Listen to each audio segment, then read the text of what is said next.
नमस्कार साथियों, बहुजन संकट पर आपका स्वागत है। मैं धर्मपाल राव।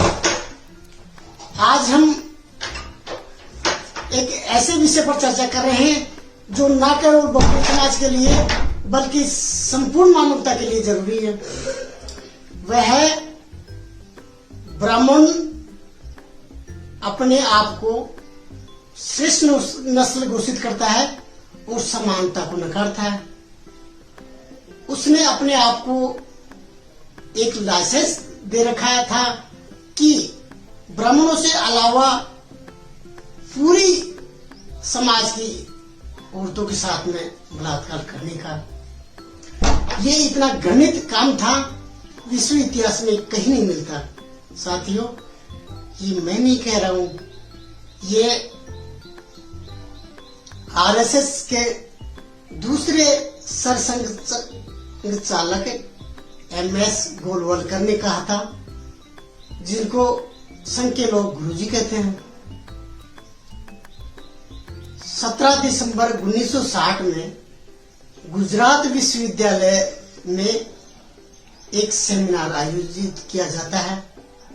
उस सेमिनार के मुख्य अतिथि एमएस गोलवलकर थे। गुजरात विश्वविद्यालय के सोशल साइंस विभाग में एक सेमिनार आयोजित होती है। उस सेमिनार का शीर्षक था क्रॉस ब्रीडिंग इन हिंदू स्टेट। इस सेमिनार में मुख्य अतिथि के रूप में बोलते हुए गुरुजी ने कहा था कि हमने उत्तर से दक्षिण में नमुद्री ब्राह्मणों को भेजा था।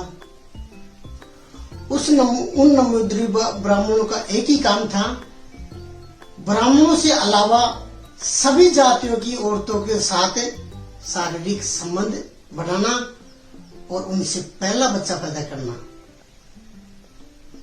पहला बच्चा सिर्फ नमुद्री ब्राह्मणों से ही पैदा किया जाता था। पति से उसके बाद में बच्चे पैदा करने का लाइसेंस था। पहला बच्चा नमुद्री ब्राह्मण से पैदा करना होता था। पति भी उससे पहले बच्चा पैदा नहीं कर सकता था। इतना नमुद्री ब्राह्मणों को आतंक था और ये धार्मिक रूप से उनको मान्यता मिली हुई थी। उस जमाने में धर्म का इतना बोलबाला था और इतना प्रभुत्व था कि ब्राह्मणों से अलावा पूरे समाज को मानसिक गुलाम बनाए रखा था। साथियों, ये बात गुरु गोलवलकर ने आरएसएस के मुख्य पत्र ऑर्गेनाइजर में 2 जनवरी 1961 के अंक में भी प्रकाशित किया गया था और ये ऑन रिकॉर्ड है और ये बात सार्वजनिक मंच पर कही गई थी। साथियों, गुरु गोलवलकर ने नहीं है, ये बात बंगाल के एक बहुत बड़े इतिहासकार हुए थे सुमित सरकार। उसने अपनी किताब आधुनिक भारत में भी ये लिखा था। सुमित सरकार ने लिखा था कि केरल के नमुद्री ब्राह्मण अन्य जातियों के घर जाते थे और उनकी महिलाओं से शारीरिक संबंध बनाते थे। उस प्रथा को संबंधम कहा जाता था और इस प्रथा से जो बच्चा पैदा होता था उस बच्चे को पिता के संपत्ति में कोई अधिकार नहीं मिलता था। सिर्फ मां के संपत्ति में ही उस बच्चे को अधिकार मिलता था। ये प्रथा ब्राह्मणों से अलावा सभी जातियों में लागू होती थी और सामाजिक रूप से उनको मान्यता भी मिली हुई थी। साथियों, भारत में आर्य ब्राह्मणों से अलावा शक, हूण, कुषाण, तुर्क, मुगल, मंगोल,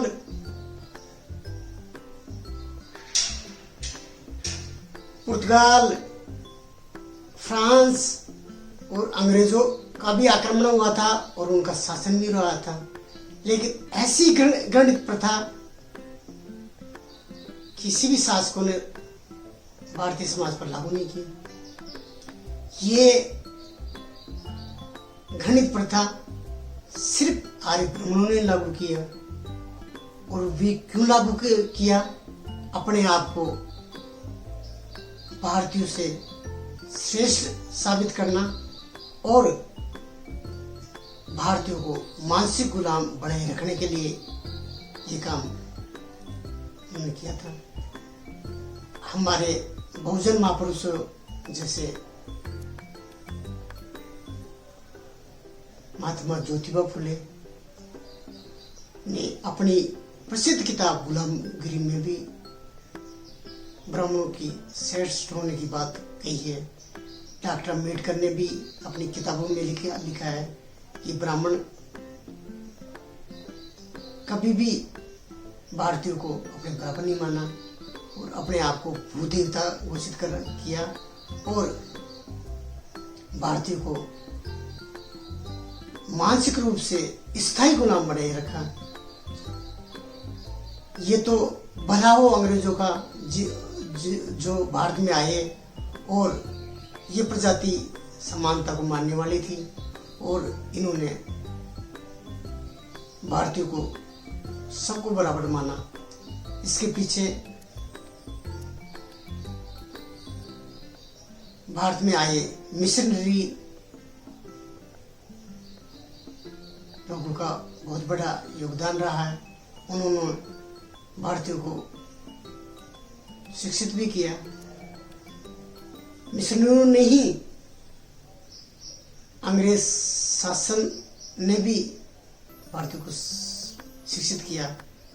1813 में कंपनी शासन ने 1 लाख रुपए भारतीयों को शिक्षित करने के लिए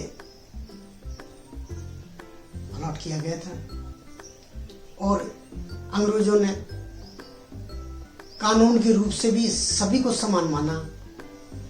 अंग्रेजों से पहले भारतीयों पर मृत्युदंड का प्रावधान था, लेकिन ब्राह्मण मृत्युदंड से मुक्त थे।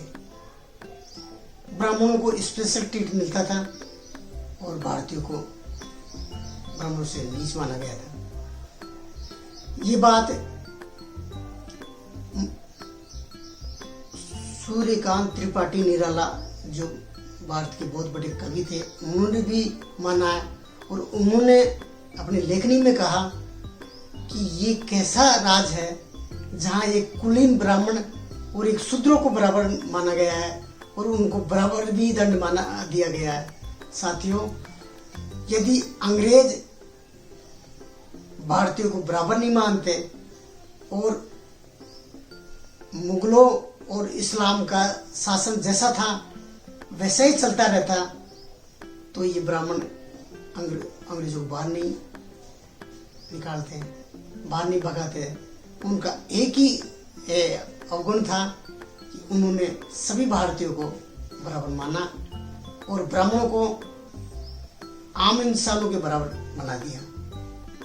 ये ब्राह्मणों पर सबसे बड़ी चोट थी और वो उनमें स्वाभिमान पर ब्राह्मणों की चोट लगी कि हम इन नीच भारतीयों को बराबर होंगे। और इस वजह से ही 1857 में मुगलों के अंतिम बादशाह बहादुर शाह जफर को नेता बनाकर अंग्रेजों को निकालने की कुछ चेष्टा की। उसमें तो ये असफल हो गए। उसके बाद में अनवरत लगे रहे और ब्राह्मणों ने बनियों के साथ में गठबंधन कर लिया और 1920 से पहले कांग्रेस पर लोकमान्य बाल गंगाधर तिलक का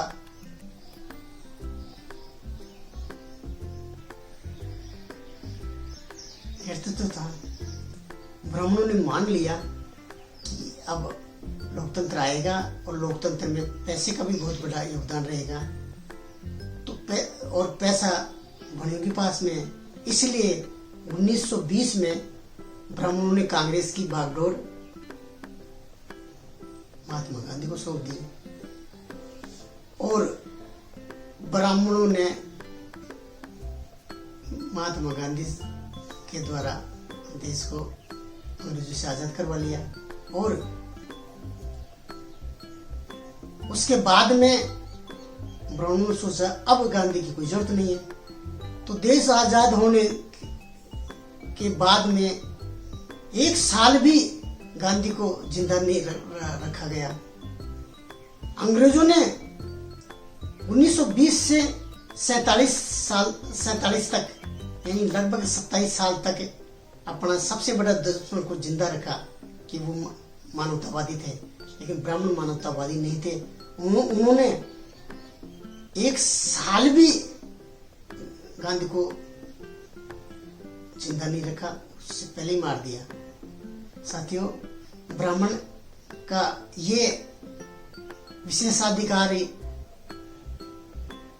सबसे खतरनाक है और अब तो हम चाहते हैं कि ब्राह्मणवादी शासन व्यवस्था खत्म होनी चाहिए। 1950 में भारत में संविधान लागू हुआ, लेकिन कानूनी रूप से तो संविधान का शासन है, लेकिन व्यवहारिक रूप से ब्राह्मणवादी सामाजिक व्यवस्था लागू है। साथियों, ये वीडियो इतना ही। यदि ये वीडियो आपको अच्छा लगे तो इस वीडियो को ज़्यादा से ज़्यादा लाइक कर सकते हो और इस वीडियो को अपने दोस्तों को शेयर भी कर सकते हो और इस चैनल को सब्सक्राइब भी कर सकते हो। जय विज्ञान, जय लोकतंत्र, जय बहुजन समाज।